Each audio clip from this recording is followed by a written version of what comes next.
Yeah, tighten the lap belts first. Make sure that is good and tight. Don't follow it with under whatever you do. Okay. It's a lot of paperwork. Don't worry. A lot of paperwork. Here, you want to pull on these with me? Make sure they're nice and tight. There you go. Nothing's happening. That's as tight as it's getting. Okay. I'm going to show you how to use your canopy really quick. Okay. So when you're in flight, it's going to look like that. And then you pull back to open it and lift it up. Okay. You stick your hand out, more or less at a right angle, and it brings air in, okay? And we'll show you in flight how to do that. Okay. I missed all that. What is that for? Why am I sticking my hand up? In case you get hot. Oh! Okay, let's go ahead and close her up. Which, you know, menopausal women get hot all the time. All right. Thanks, Emily. Have a great flight. Okay. So we're going to bounce along the ground a little bit. Okay. For about 100 feet or so, and it's a little noisy. And then we'll lift off pretty quick. Cool. My daughter seemed really happy. Good, good. Canopy and air brakes closed and locked. Ready to go. Okay, so again, we'll bounce a little bit here for a minute.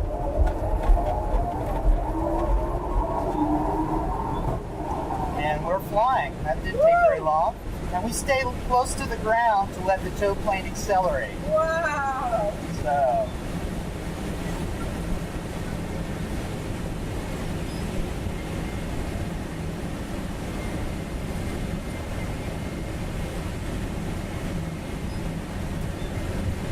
So we're 200 feet now. And in a minute you'll be able to see Biscayne Bay. And what we're doing now, it's a little bit like water skiing. You stay behind the airplane in a certain spot where there's no turbulence from the wings or from the propeller. And we'll climb at first near the airport. And then once we get high enough, we'll go upwind. So we go upwind so that the prevailing winds will blow us back towards the airport when we're coming back. So we use the air current to our advantage.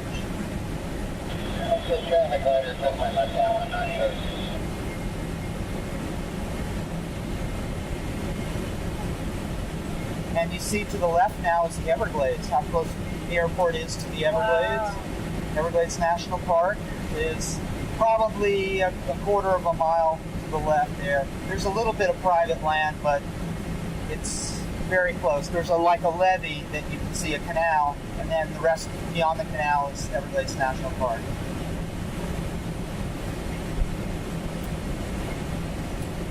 Coming up on 1,000 feet now. So yes, Amanda got to fly quite a bit. Cool.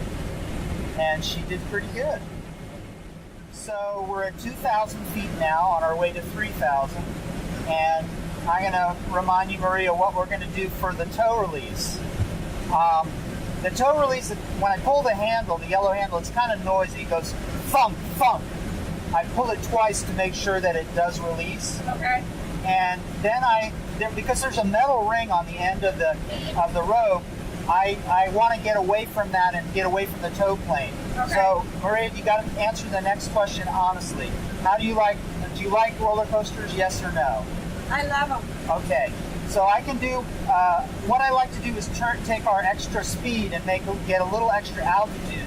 So I do a very steep climbing turn. Okay, whatever if you're comfortable with that. Excellent.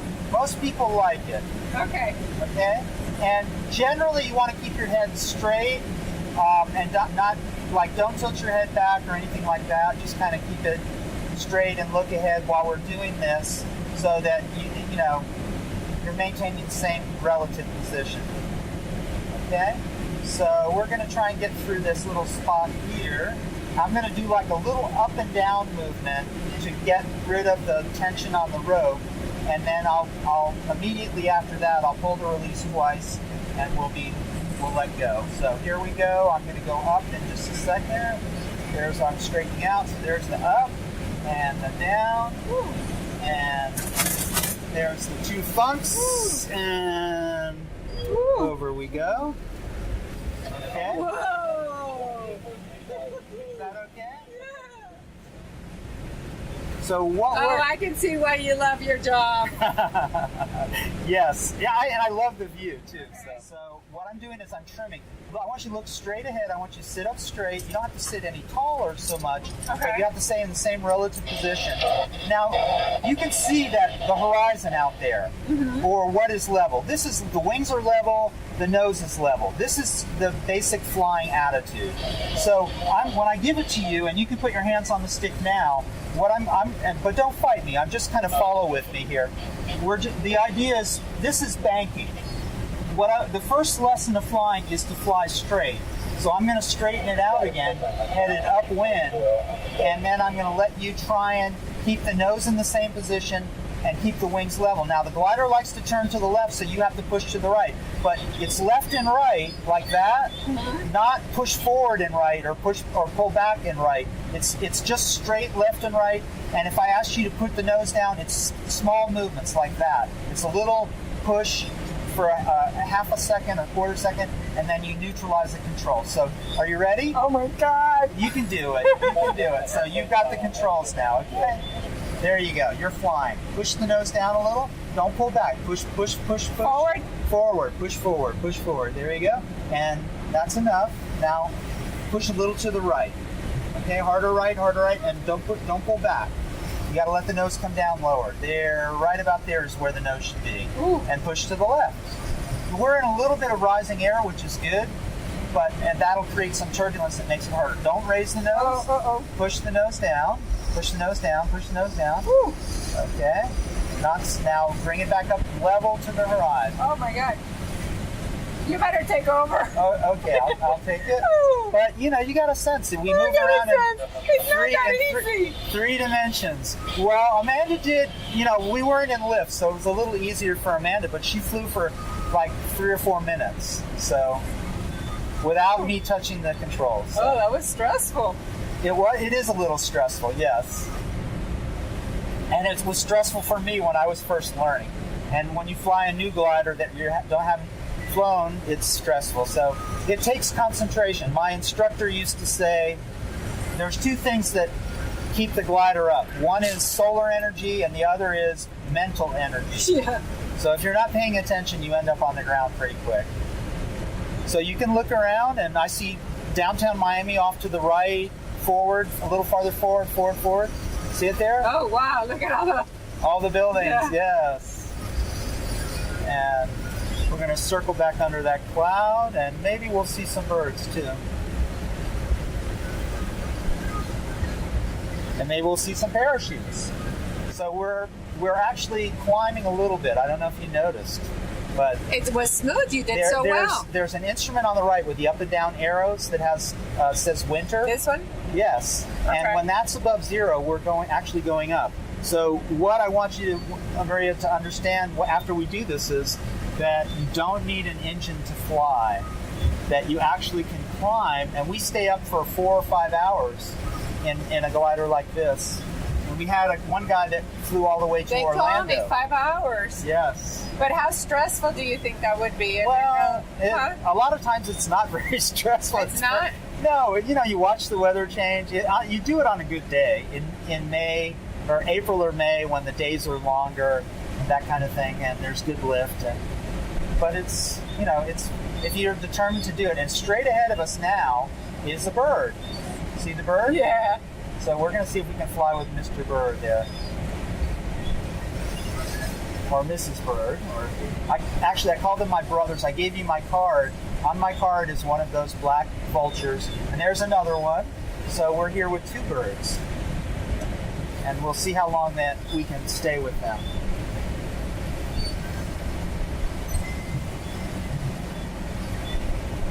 How crazy is that, huh? That you're flying with, huh? We're flying with birds. So when did you get into this? Maybe 18 years ago. I started flying power, and then someone at the place where I was taking lessons for powered aircraft, it was the glider pilot. He says, "Come with me, I'm going over to the glider." I go, "Gliders? I would love to do that." And I was hooked. One flight and I was hooked. and I still fly power a lot. Well, not as much, no. And I've owned a couple of airplanes and a couple of gliders. You've owned? Yeah. That's an expensive hobby, huh? Well, I'll tell you, it's kind of like boating. Yeah. You could compare it. It's really about like the cost of boating. So it's not, if you make it a priority. All your money goes for that. Well, I'm not going to say all your money, but let's say I bring my lunch to work.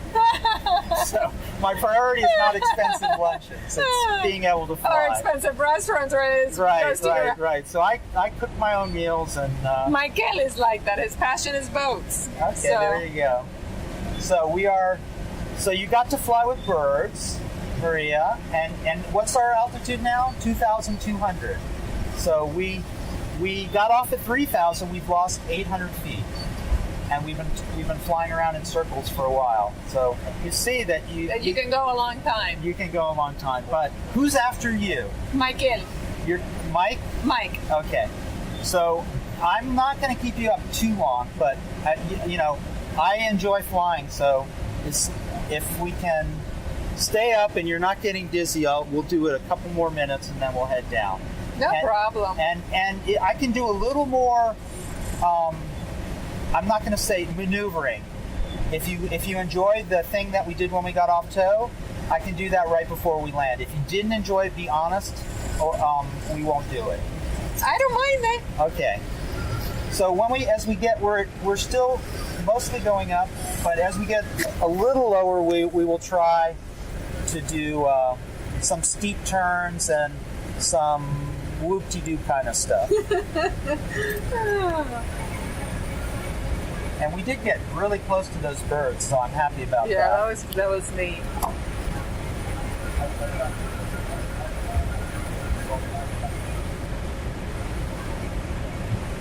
So what lands in the circle?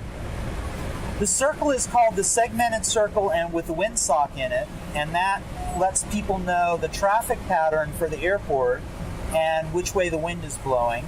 And so it's designed for people that are traveling and are not sure of which direction, what pattern to fly in.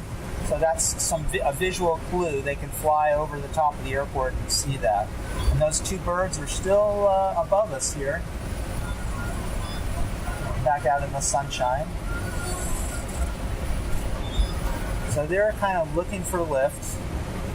There's no food for them up here. This is what they do. They're more comfortable being up in the air. They don't really exert any energy, and the squirrels don't bother on them. The raccoons. So they're just relaxing. They're just relaxing. This is what they hang out every now and then. They're like reclining on a lazy chair. Exactly right. And every now and then they'll take a lunch break and go down and help clean up the streets and for something that might have gotten hit by a car and so they're scavengers, but I think they're very intelligent birds, and they don't and they've allowed me to do many enjoyable flights by showing me where the lift is. So, well, but you've learned to look at them and learn from them. Yes, exactly right. But sometimes they come and join up with me when I find lifts. So I say they're my brothers. So that's a pretty nice runway. Yeah, but we like the grass. It's a little softer for us. No, but I'm saying for a regular small engine. Yeah, that's 5,000 foot. They get some jets in there, small business jets. It's about the minimum length for business jets. So we're going to start to head down now. Okay. So I'm going to go a little faster. Hope that's okay. Yeah. And one of the things that I can do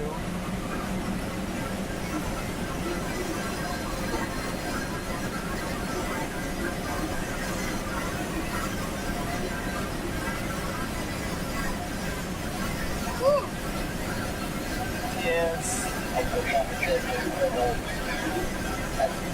How was that? You okay with that?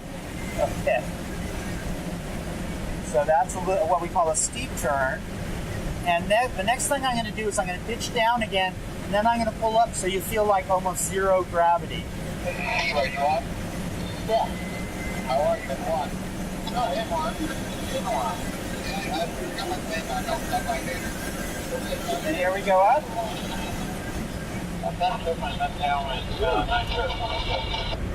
Okay? Yeah. Is that all right? Yeah. Okay. Now we're going to go to the left.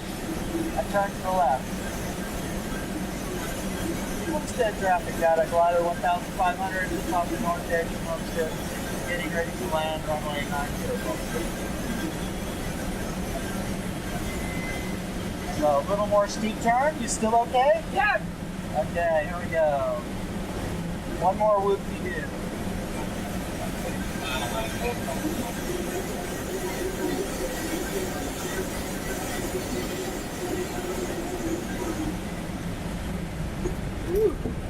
Okay? Yep. That's the last. Okay. I tell you, Maria, it's a very fine line between it being fun and it not being fun. So I would rather err on the side of making sure you're having fun and not doing too much. So we're 1,500. We're going to take a good look around, make sure there's nobody else going to interfere with our landing. And then we are going to land back on the grass and get let the light out.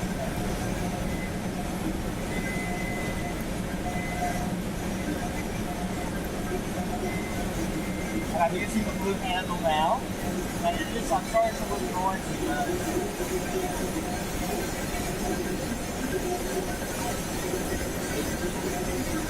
and there's some birds. I get a really, really strong lift actually on having a fight to go down, but you see straight ahead of us the birds.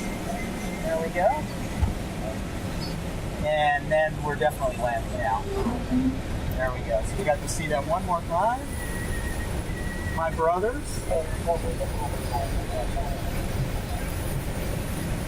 About 141 about 5 miles on the north.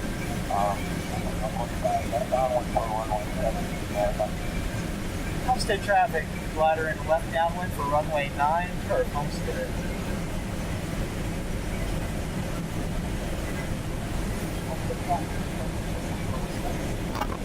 All right, you're still okay, I hope, Maria. I I'm didn't do great. too much. I'm great. Okay.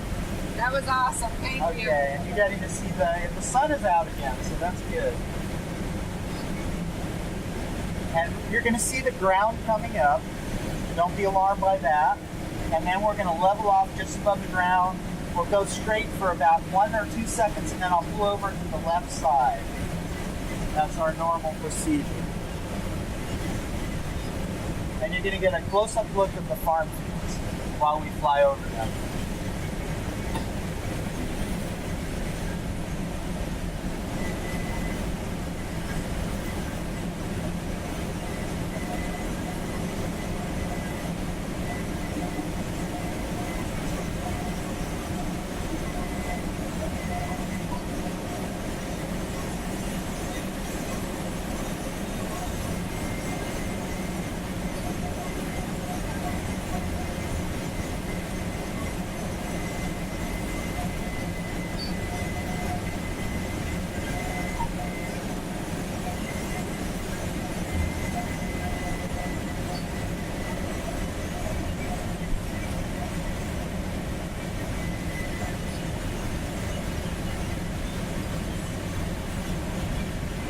I don't know what they're growing, but they're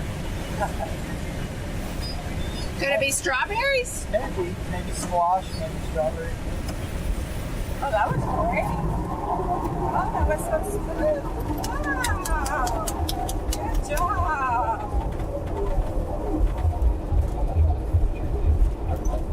I think we started right around here, right? Oh, that was great.